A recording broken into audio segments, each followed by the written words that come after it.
Hello, everybody, and welcome on into Sidelines. I'm Drew Patrick. On today's episode, we have baseball and softball with a couple of players previewing their seasons. Plus, we talk cross country and the distance side of track and field with head coach Mike Rohl.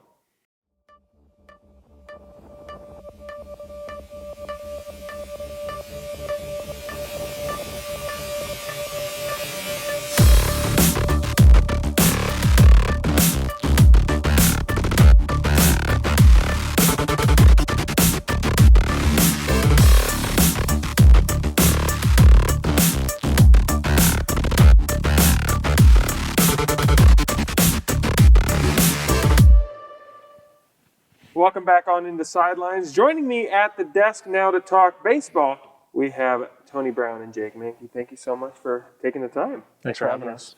So, obviously, not to dwell on last season, but how it ended, the frustration surrounded with that. What is the key for you guys to try and get that frustration out of your head and start to focus on this season? For us, I really think it's almost not forgetting that totally, but using it as to fuel the fire for this year. Keeping things simple has been something that we've been trying to preach and practice. Keeping things simple is going to move us along. Yeah. And to reiterate what Jake said, we're just trying to keep things simple, use it as energy to move forward, and we're just trying to use it as motivation and keep going. And every day in practice, just trying to keep energy and keep getting better every day. So I've always said if there's anyone who really is really good at adapting to situations, it's probably athletes who can adapt. But what has been the most difficult thing to adapt to during the COVID environment? I really think it's been, especially early on, not knowing how things could change week to week, day to day with new regulations or protocols. But more recently, it's been more of a pattern that we've gotten into. So it's been definitely easier for us to get into the swing of things. Yeah, definitely. I think it's just not knowing when we're going to be able to play next, when we're going to be able to practice, and all of a sudden it being shut down or all of a sudden having a practice come up. So I think it's just a matter of not having anything set in stone, if you will, and just always having to wonder what's going to happen. Speaking of other adjustments, the weather doesn't always cooperate with us here in the Northeast. So what have you guys done in terms of adaptation, not really being able to go out to the field yet? Well, how do you prepare early for an early season without that field experience? Definitely our fall practices were very important. Having the guys that were on campus be able to get into a real practice situation, starting in small groups and working up to a full team practice. And that's kind of what we've done here in the early spring, being inside, starting in groups, and now to full practices for a full team practice this is our second week of a full practice now. So it's going good. It's the same thing. I think this season we had to rely more on guys doing their own thing during winter break to be ready for the season. And I think most guys, if not all, really went far and beyond what they were supposed to do during winter break. So I think everybody looks good now, and we're starting to get into live AVs now. And I think that's going to help us immensely to begin the season. Absolutely. Looking at, obviously there's going to be rust. When you go that long without playing, there's going to be a little rust. Do you think it's going to be harder for a pitcher or for a hitter come the start of the season? I really think that it's going to be almost the same, because with the guys being from all different areas, I'm from New Jersey, he's from New York.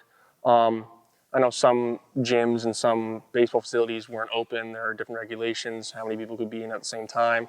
So like what Tony said to your previous question, being able to do stuff on your own is really what's going to set us apart. And from what I've seen, pitchers have been working hard on their own, and they've shown that in practice early on, and hitters as well.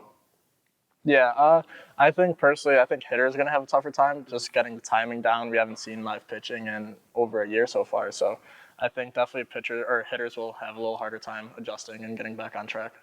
So what are the early focuses in practice for the two of you, really to either shake off that rust or get back to going? For me, I was able to work out at a facility over winter break. So I was lucky enough to be moving around and having some of the rust shaken off, especially before I got here. So for me, it's just been getting back into the swing of things and going 100% in practice, getting ready for the season. I was lucky enough as well to be able to work out at a baseball facility back at home. But I think the biggest thing for me is just seeing the ball again. I think I was able to hit a little bit at home and everything, but I think catching live bullpens and getting actually in at-bats is the biggest thing for me right now, just get more reps. This team, too, I think with a lot of new faces, and then faces who are, I guess, not new at this point, but you haven't played a ton of games with. Right. Is that a challenge as upperclassmen to try and, I don't want to say wrangle everyone in, Right. but in a sense, get everyone on the same page? Definitely. There's some, especially guys who weren't here in the fall, because we had a couple guys that were here last year, but not here in the fall this year. They decided to stay home, and I know they've been working hard on their own. But especially when it comes to the freshmen this year, everyone's hungry because I know they lost their high school seasons, just like we lost our spring season last year. So it's been, everyone's almost, even though they haven't been in college yet for the freshmen, everyone's been in the same boat of having lost last year. So everyone's really hungry for the season. Yeah, and I think a lot of the new guys, with whether they were here in the fall or just came this semester, I think they're really starting to buy into what Coach is preaching and all of our philosophies. So I think it's been easier to get everyone acclimated, but it's still definitely tough just because a lot of new faces. We don't know everybody. We've been together with some of them for about, a month now. So I think it's definitely tough just to learn everybody's new habits, how they play, all that good stuff. Along with that same camaraderie as the upperclassmen with this new group, is that harder now, obviously, with COVID restrictions and not being able to do a lot of things, but to build that team chemistry, is that a harder thing to do right now? Definitely. Like I said before, having to start practices in small groups. I know a lot of the teams after practices go to the dining hall, eat dinner together, and hang out off campus together. Whether it's watching sports games on TV or really doing whatever. It has been hard, yes, because building that camaraderie has really only been when we've been in practice or in the weight room. But I have to say, for the limited time that we've all been together, it's been awesome. Definitely. I think it's tough trying to build chemistry when you only see them in practice or lift. So I mean, I think we've done a good job though about it. I think we've all really connected and bonded well so far, whether it be in practice or lift. And we have our team group chat, and I think everyone just has really mixed well together. No issues. So I think we're going to be all right. And how important is that? Because I think it's kind of an overlooked thing at times, but how important is that team chemistry to team success? Yeah, definitely. It's huge. And for when I was a freshman, it was nice to have the seniors and upperclassmen kind of take us both under their wing and show us the ropes. And that's something that I've tried to do for the younger guys as well. I think a good chemistry, you start to play for each other rather than yourself or for the team. I think that's what it comes down to winning games and having a strong team. I think you have to play for each other, and when you're willing to put your body on the line for somebody else, I think that just makes your team even stronger.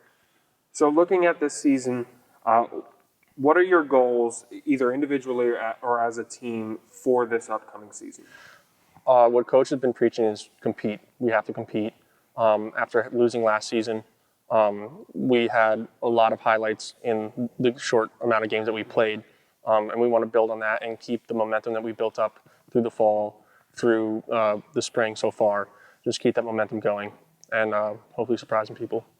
Yeah, to piggyback off Jake, I think I just want to win games here. That's really all it comes down to. I want to make playoffs, make a push. I want to upset some people and compete until we can't anymore.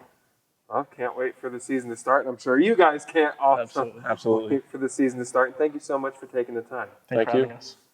And Sidelines continues after this. Do not go anywhere.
Welcome back to Sidelines. Let's talk softball. Joining me at the desk is Joelle Snyder and Alexis Easling. Thank you so much for taking the time. Yeah, thanks for having us. Thank you. So let's start. Obviously, I don't want to dwell too much on how last season ended, but what can you use from the frustration of that season and how it ended pushing forward to this season? I think it acts as a great motivator. Straight, like coming back and getting something taken from you, seeing the seniors and like what they had to go through, let alone not just us, and like how emotional that was. So to carry that into this season and provide more for our upperclassmen, at least my upperclassmen, my seniors, and I'm sure the rest of the team feels the same way. So, I mean, it's definitely, I think, more of an emotional game now, where people like we want to, where I'm here to compete. I know a lot of the team is here to compete too. So I think that's one big carry. Yeah, I mean, just to add to that, it definitely gives us all just like another chance at the game that we all love to play.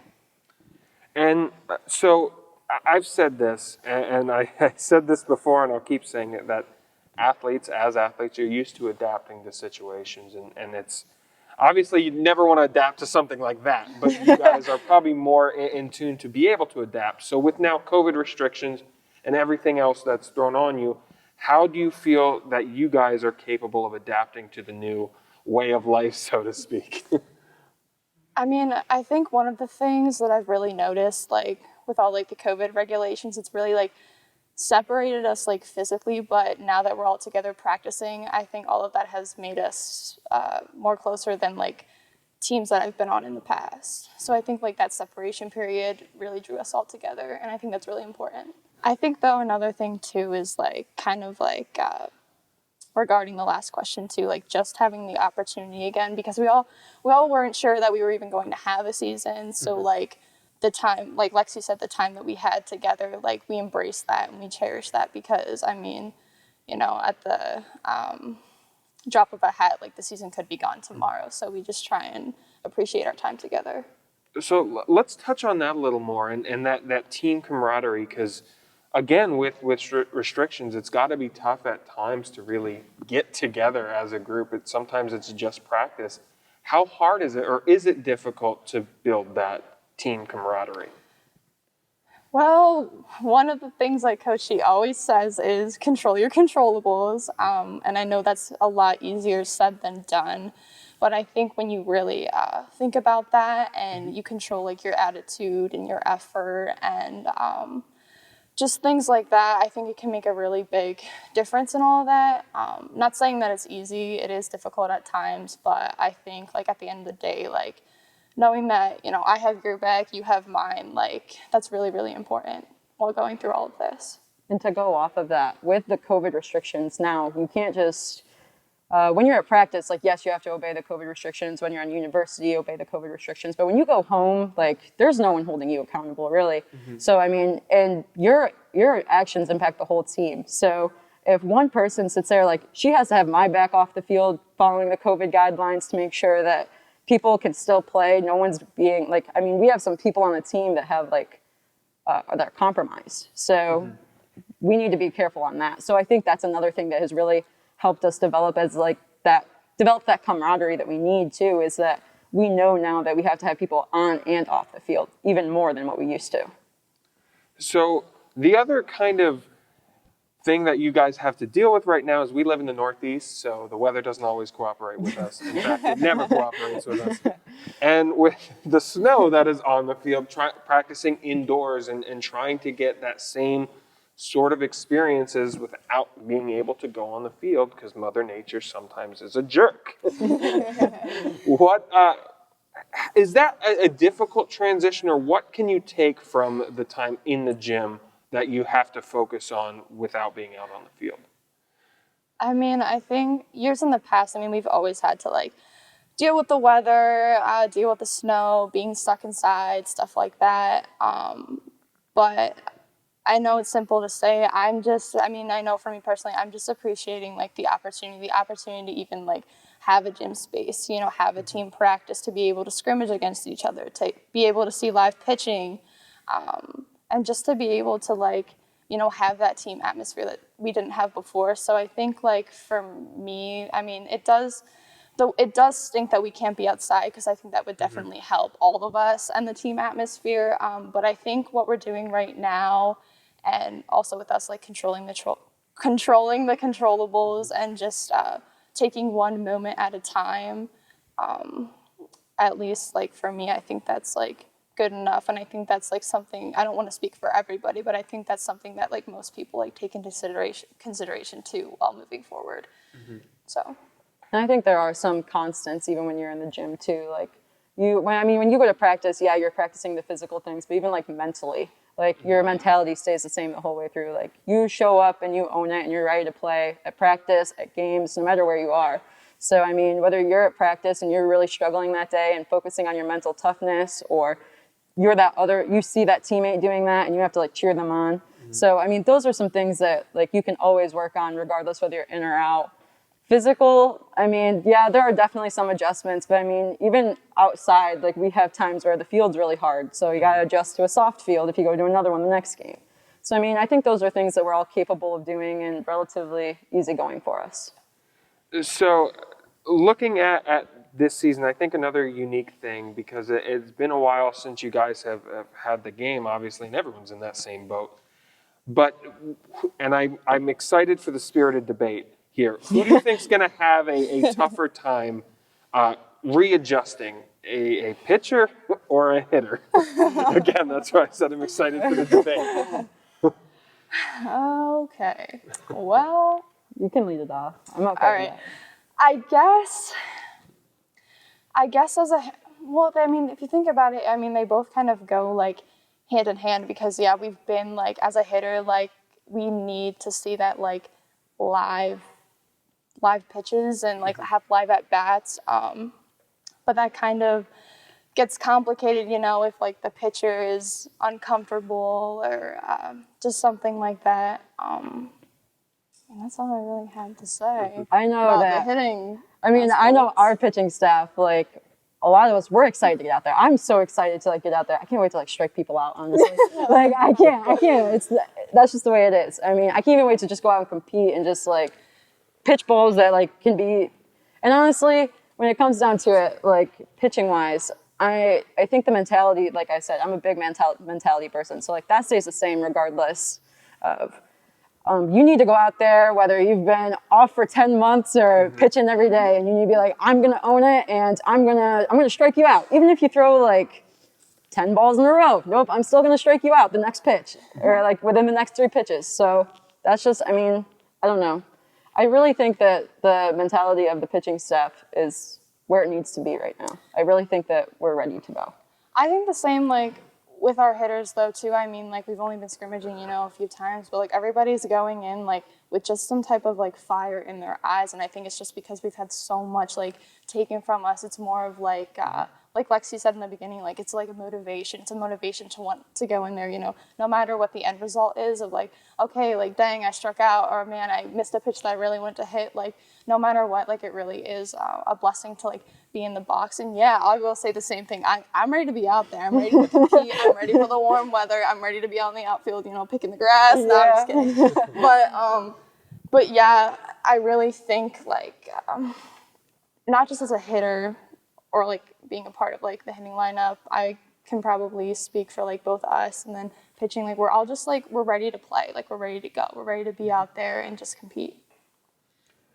You mentioned, I want to go back to the mentality thing real quick, because obviously I think if there's been one thing that's really kind of stood out in terms of a COVID environment has been the emphasis on mental health and mentality and all that.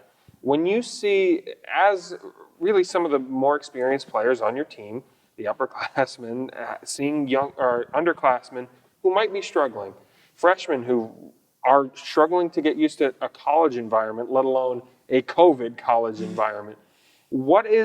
How do you guys try to approach that kind of thing? And with being the people who have quote unquote been there and done that kind of, so to speak? I think everyone's been really receptive, especially like the less experienced. I mean, we've been scrimmaging a lot, like we've been saying on Saturdays. And, Danny Goff, she's a pitcher. got her freshman season cut from her last year. So, I mean, going in, really, if you think about it, she has game experience, but not a ton. So I think mentality-wise, like there are certain in-game aspects that definitely need to be changed, and like a lot of it is confidence. Like a lot of people need those confidence boosts where it's like you can do it, and you need to believe that in yourself that you can do it too. So I think as an upperclassman, that's one of my biggest like things that I stress to these people, or like my teammates, anyone really, that like they can do it and they need to believe they can do it too. I second that. No, I mean, you took the words right out of my mouth. I was just gonna say, like, along the lines of like, you know, support, like making sure like the underclassmen like know like, hey, like no matter what, no matter how you're doing, like we got your back. Like we're here for you. We're gonna lift you up, and we want to see you succeed. Yeah, and like just know that they belong here. Like Yeah. everyone, I mean, you're here for a reason. Everyone belongs here on the team, regardless of your capabilities or what your job is or your role is on the team. So, and they should know that. It's very interesting and very important and really understated, that kind of mentality. Looking forward to the season, I want to talk about your goals and what are your goals. Let's start individually. What are your goals as individual players for this season? Honestly, for me, sorry if I cut you Oh off. no, you're good. For me, just I'm a big analytical person. I love looking at my stats. So thank you guys for always doing my stats. But I always like want to just, even if it's just like a little bit better, like that's okay. I mean, I started out, I know I had a 100 batting average my freshman year, and I ended last year, given it was very early, but in the 300s. So like, that's better, that's improvement. So as long as I can improve like the ERA, the base hits, lower them down, anything like that is better than anything. And personally, I'd love to see a winning record on the mound this year. I mean, who wouldn't, but. Heck yeah. I guess for me, like, personally, I need to look at more of, like, my effort and, like, what I can control with that. I know I mentioned that before, but years in the past, I'd always focus on, like, a given result, and taking that given result, I would use it to, like, define me as a player when that's not even true. So I think for me moving forward, it's just, like, controlling what I can, you know, being very, staying confident, staying up, having like a good mental mindset, but also like always remembering that, you know, no matter how I do personally that day, whether it's good or bad, like the end result, like will never determine, you know, who I am as a person and player. And that's something that I'm taking with me this season. So. And then to turn that right into the team goal, working as a team, what is your goal as a unit? PSAC champs. No. As always, it should be. But I think we even went over this last night at practice. We set out some end result goals that we wanted. So I know a lot of people said winning season. A lot of people said to learn something new, whether it be on the field or off the field, working together. I know a lot of us wanted to develop, even keep pushing in that team aspect that we do have. So, you know, strengthen that even more. But yeah, winning record, as always. Someone said top 3 in the conference. That was another one. Yep. As playoffs should always be the goal, but I mean, you definitely need to set the mini goals to get to that big one. So I think as a team too, like we have to stay like consistent, because like, I mean, it is a game of failure, you know, we're gonna make mistakes and mess up sometimes, and like I said, like every at bat isn't always gonna go, you know, the way you plan. But if you consistently stay like mentally sound and consistently stay like confident in yourself, consistently like believing yourself, I really think like as a team, like if we all buy into that, that'll help us moving forward, no matter what the end result may be. Well, I'm looking forward to seeing you guys back on the field. I'm sure you guys are definitely looking forward to being back on. And thank you so much for taking the time. Thank you for having us. thank you. And Sidelines continues after this. Do not go anywhere.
Welcome back to Sidelines. Joining me here at the desk is cross-country head coach and the man in charge of the distance crew on the track and field team, Coach Mike Rohl. Coach, thanks for stopping by. Thanks for having me, Drew. I'm glad to be here. So this year, not only is the track team getting their spring season, but the cross-country team is actually getting the PSAC championship meet. Yes, we are. Was that something, first of all, were you surprised by that decision? And then what was the feel of the team when they learned that they're going to get their championship race? There was a lot of discussion that went back and forth on how to handle that situation. Mm-hmm. And what it basically came down to was that the teams that are cross-country only, Mercyhurst, Gannon, a couple others that are in the conference, didn't have a season in any way at all. And they really wanted to provide something for their programs. And the rest of the conference basically said, okay, we can have a cross-country race, and that will, they'll have sort of a season. We could actually go to a couple of meets, but I decided that we're not going to do that. We're not going to do a preliminary meet beforehand. Mm-hmm. So, because I just don't trust the conditions. Oh, that's completely understandable. Especially in terms of distance and cross country, a lot of people think, oh, it's distant, you're running away from each other. That's not always the case. No, and that has so that has led us to where we're at with the distance group right now. Mm-hmm. Cross country is very specific. You're training for hills, you're training for grass. The rhythm is different. We're not going to be able to do any of that preparation. We're not going to be able to be on any grass at all. We're not going to be able to be on any dirt roads at all. So what we've decided to do, and to some extent the coaches were pretty smart about this, they reduced the distance for the men down to 5K and the women distance down to 5K. So that allows those middle distance runners, those 815-meter runners, they can step up for a single race without a lot of change to their preparation. Mm-hmm. And so what I've done with the plan for our group is we're preparing for track and field. We're going to race a cross-country season as a preseason race. We're going to race as best as we can, but our real focus is on getting as many kids to the conference meet as possible in May. So I want to really quick about that meet. Obviously, yeah, you mentioned, I don't think there's any grass visible right now on this campus. So that's got to be different and unique trying to train for a cross-country race. But also, I think people don't understand the true differences with running on a track and then running a cross-country race. And those guys who, they might do the distance events, the 5K, the 10K, and track, it's a whole different animal that can be a cross-country course. One of the best cross-country runners, Pat Porter in U.S. history, won 9 cross-country championships in his career in a row. And during that time, he only won 1 or 2 track championships. So it's very different for the athletes. Really, when I looked at it, I'm such a realist and treat things so objectively, as you know, which is why our teams make such good progress, because I don't get ahead of ourselves. The reality is that we are sure they're going to be super fit. It's not going to be super specific, so we're not going to really have high expectations. But at the same time, no one else is either. Mm-hmm. No one else is running on grass right now. No one else is running on dirt roads. No one has any access to any of those things. So it's going to be a level playing field. It's just a matter of changing that surface temporarily. So we just, you worry about what you can do, mm-hmm. and you just don't worry about what you can't. How much of an effect did not having that spring season last year have, or on not having those races or being able to go at a race type mentality in a race, because it's very different, have an effect on your distance guys? Well, that's kind of an interesting thing, and we're never fully going to know, right, where people were or what they were doing. But this is what we do know now, and this is across the board. Division I, Division II, pro. The 11 months that track and field athletes haven't competed, now that they are beginning to compete in indoor championships and some outdoor races, people are running off the charts, running personal best. In one weekend, there were 3 American records set in the indoor season: women's 2 mile, men's 800, and men's 1,000 meters by 3 different athletes. And we're seeing these results on the distance side, really highly competitive times. People haven't really lost much, and it's because they've been able to focus on their training. They're not detraining through racing seasons. So there's a lot of pluses.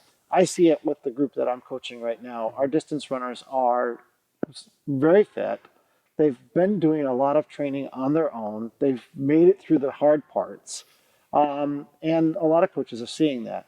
Now, conversely, and we'll see how Coach Johnson handles this, across the country, sprints have been flat, especially on the men's side. And no one can really explain that. I think the men sprinters need to race more. They just kind of thrive on that environment. So It's interesting too, and looking at your team and the distance group that you have, it was a very young team last year. So yes. so having that already that baseline that was pretty good as freshmen, but to have that growth, how does that excite you looking at your unit? Well, certainly, coming into one of our first test workouts, coming back, Carly Daniels on the women's side, in the middle of the workout, ran a personal best in the mile. And it's just one of those things where she committed to training. She elevated her commitment to running overall, has made an incredible amount of progress in a year's time. She's a different athlete and a different runner. She's going to get personal best in all kinds of workouts because she's elevated that much better. I mean, she's gone from being a 22-minute 5K runner to probably a low 18-minute 5K runner. So almost 4 minutes improvement. Wow. Christian and Kevin did everything that you would think that they would do. They trained really well. They've come back really fit. They were doing repeat 2 kilometers and they came through the mile in 4:52 at the end of it, which was faster than they had done that particular workout. So there are some things along the way that I don't have to see them race all the time to know where they're at. I can kind of gauge by how their training is, and they've done a really good job, and they've taken advantage of that time. So, and looking at this group, what are your goals for? I mean, you talked about you want to get to the conference meet at the end, but looking at this group, what are the goals for this unit? Well, I think that on the top end, we get Christian and Kevin to score at the conference meet, 800, 1500, 5K, 10K. Split the difference. Christian will run the shorter distances, Kevin will run the longer. I think getting Carly to the conference meet and scoring in the 5 and the 10 will be a plus. We've added a couple of other kids, and continue like. Right now, continued improvement. Shelby has a chance to qualify for conference. Certainly Emily does. On the guys' side, Abraham and Riley, the 2 freshmen who had such a good fall, they might be close. So we'll see. So I think the most important thing for these kids is that they get an opportunity to compete and test themselves. For many of them, I think they've come away with the idea that they now know how to train. And they trained for a long period of time without a lot of motivation to train. And that's ultimately the really best runners love the grind, love the train. Those are the best athletes that improve the most. And I think they've kind of learned that through this pandemic. So that might be the positive that comes out of this. Yeah. I'm looking forward to it, Coach, and thank you so much for taking the time. You bet. We're going to have a good season, and we're getting ready to go out and head out today to do a 10-mile tempo run. So we'll see how that goes. Should be fun. Thank you once again. And Sidelines continues after this. Do not go anywhere.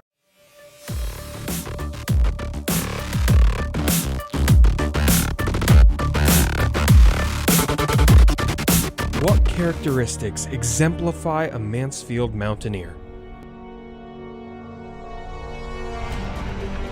Dedicated, motivated, unified, together. From the tops of the peak to the deep valleys,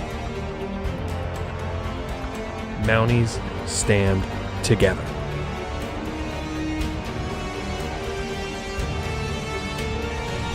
That truth has never changed, and that truth will never change.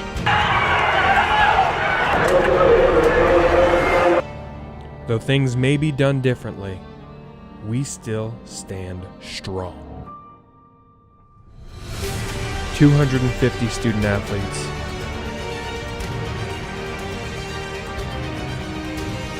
13 programs,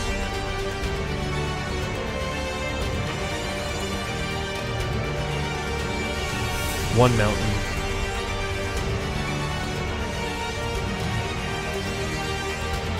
one season.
And that is going to do it for us today, folks. To stay up to date on all things Mansfield Athletics, head over to gomounties.com. Thanks for watching, and we will see you next week.